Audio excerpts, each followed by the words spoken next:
J'espère que vous allez bien. Aujourd'hui, j'arrive avec une vidéo assez terrifiante.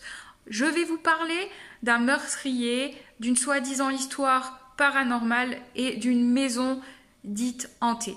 Je vais donc faire une vidéo sur le cas célèbre d'Amityville. Si toi aussi tu aimes un petit peu toutes ces histoires et le thème de ma vidéo, n'hésite surtout pas à t'abonner, ça m'encourage et ça me permettra de faire davantage de vidéos. Donc reste là et c'est parti pour un nouvel épisode de Low Mystery.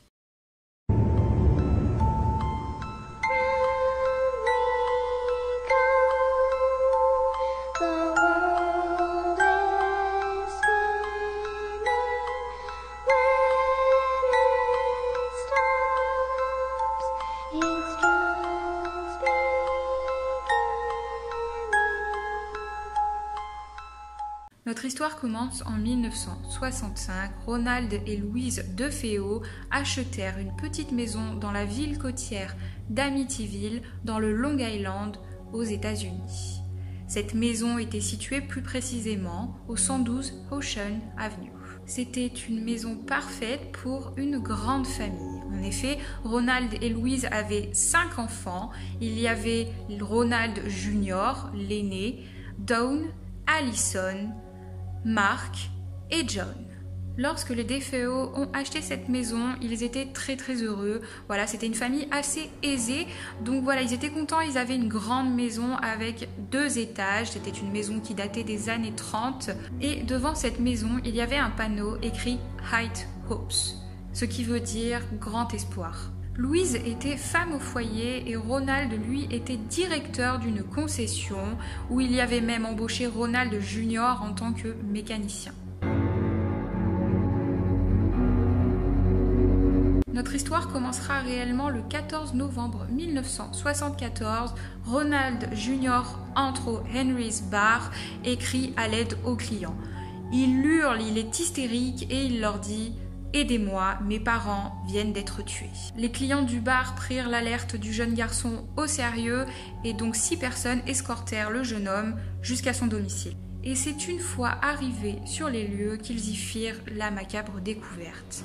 Toute la famille de Ronald Jr. avait été assassinée dans leur lit même à coups de fusil. Tout le monde était choqué et c'est à 18h30 que la police reçut un appel de Joey Yeswit, une personne présente sur les lieux, qui leur expliqua la terrible découverte. Et ce n'est que 10 minutes plus tard que la police arriva sur les lieux et constata en effet le meurtre d'une famille entière. Seul rescapé étant le fils aîné.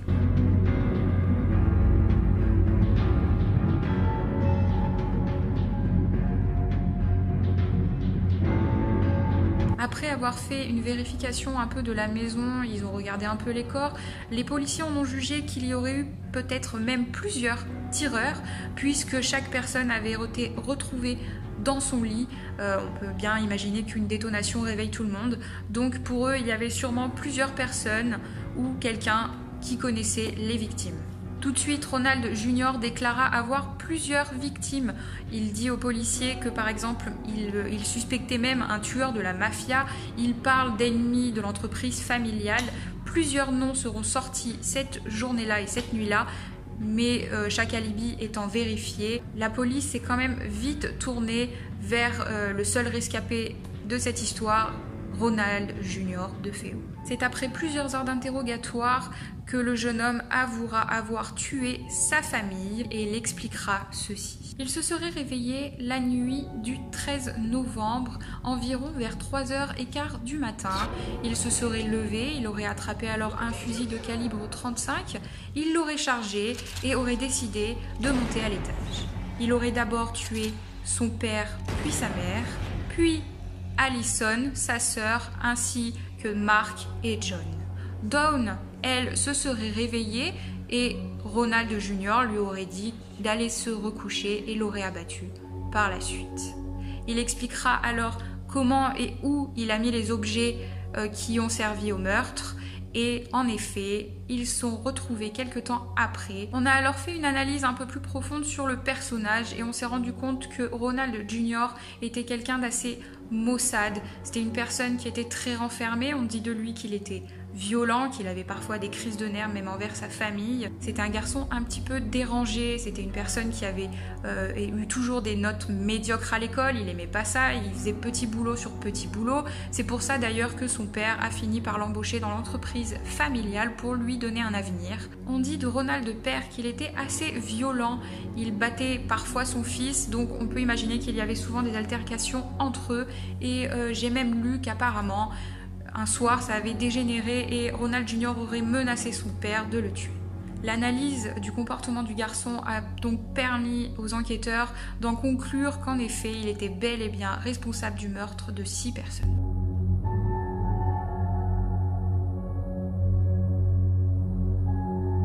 Ce n'est qu'un an après, le 22 septembre 1975, que Ronald Jr. entama son procès et son avocat lui plaidait la folie. En effet, Ronald avait expliqué qu'il était sous l'emprise d'une voix lors des meurtres et que le diable même habitait sa maison. Donc voilà, son avocat s'est dit « Tiens, je vais plaider la folie ». Et la thèse a même été appuyée par un des psychologues de la prison. Mais lui, il explique que même s'il est fou, s'il paraît dérangé, il était apparemment pleinement conscient de ce qu'il était en train de faire lors du meurtre de sa famille. Je crois que la véritable horreur d'Amityville, c'est moi. Parce que c'est moi qu'on a condamné pour les meurtres de ma famille. D'après eux, c'est moi qui ai fait le coup. C'est moi qui suis censé être possédé par le démon. Ronald fut alors reconnu coupable de meurtre et sera condamné à 6 peines consécutives d'emprisonnement de 25 ans. Tout ce qui concernait la possession fut écarté et aujourd'hui l'enquête reste encore pour moi inachevée puisque pour eux ils n'ont pas cherché plus loin, ils ont plaidé la maladie mentale et ça en est resté là. Je ne me contrôlais pas, je n'étais pas en contact avec la réalité au moment où j'ai fait ce que j'ai fait. Je n'avais aucun contrôle. On était une famille très unie, vous savez. C'est dommage ce qui est arrivé. Mais c'est arrivé. Malgré que la thèse ait été écartée, plusieurs personnes se succédèrent à Amityville afin de savoir ce qui s'était réellement passé. Est-ce que vraiment il y avait une histoire de possession derrière tout ça ou est-ce que ce garçon était tout simplement dérangé? Lorsque Ronald Jr. fut mis derrière les barreaux, la maison fut mise en vente pour la maudite somme de 80 000 $, mais elle restera inoccupée jusqu'en 1975 où la famille Lutz rachetèrent la maison.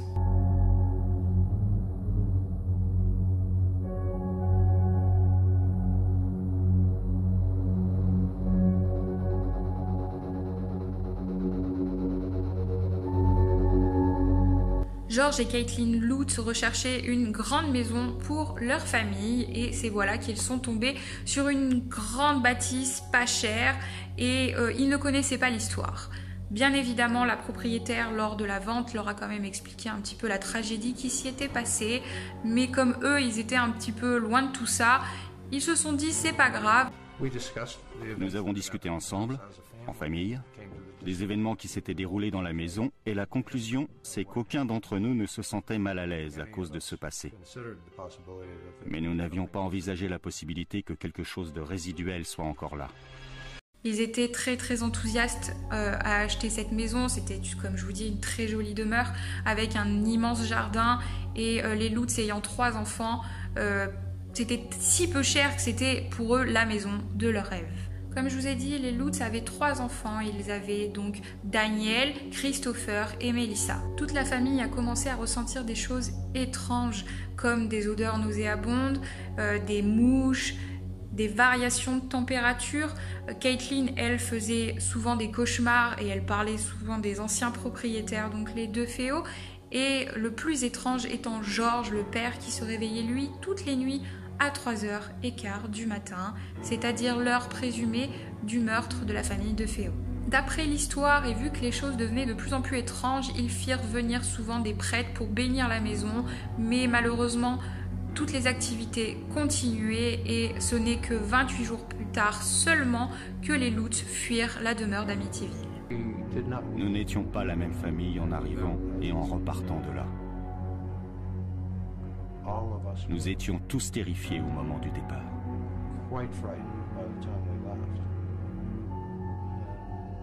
alors qu'on ne connaissait pas la peur en emménageant. Et rien que la peur nous a tous changés. Une fois de plus, ce cas-là a fait parler d'elle. La maison, tout le monde s'est dit ça y est, c'est hanté, revirement de situation. Mais voilà, comme je vous dis, vous allez comprendre par la suite, on ne sait toujours pas si c'est vrai ou non. Voilà, puisque d'autres personnes derrière ont racheté la maison d'Amityville et eux n'ont jamais rien eu là-bas. Est-ce que les Lutz en ont profité pour en faire un peu une histoire après ce qui s'y était passé? Est-ce que réellement la maison était encore occupée par je ne sais quoi?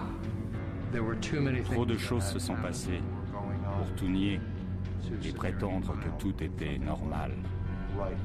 Pour appuyer un petit peu leur thèse, les Lutz ont fait venir plusieurs personnes à leur domicile, comme par exemple le couple emblématique Warren. Donc là, par contre, je vous invite à aller voir ma première vidéo où j'explique exactement ce que faisait ce couple emblématique du paranormal. Et je vous parle brièvement de l'histoire d'Amityville, mais plus du côté du coup de la famille Lutz et de l'enquête qu'a eu les Warren au sein même de la maison. Et Lorraine Warren étant une médium reconnue, elle dit qu'en effet il y a bel et bien quelque chose au sein même de cette demeure et que c'est très malfaisant, et que pour le coup elle confirme les dires de Ronald Jr. comme quoi une voix l'aurait poussée à créer ces meurtres là. I realized I was in a home that was kind of like the ultimate in the personification of evil, a battle to keep your peace in that home, because what was there could break you down so easily. So easily you could be broke down in that house. And when I went down there, I realized that Ronnie DeFeo was involved in some very evil stuff. Il y a une photo qui a été prise, alors celle-là je vous l'ai déjà mise dans ma première vidéo, mais je tiens important à vous en reparler, cette photo du petit garçon qui a été prise le soir de l'enquête du couple Warren, donc bien après le décès de la famille DeFeo, et il y a sur cette photo un enfant, et vous allez voir cet enfant, on dirait clairement le plus jeune de la famille DeFeo.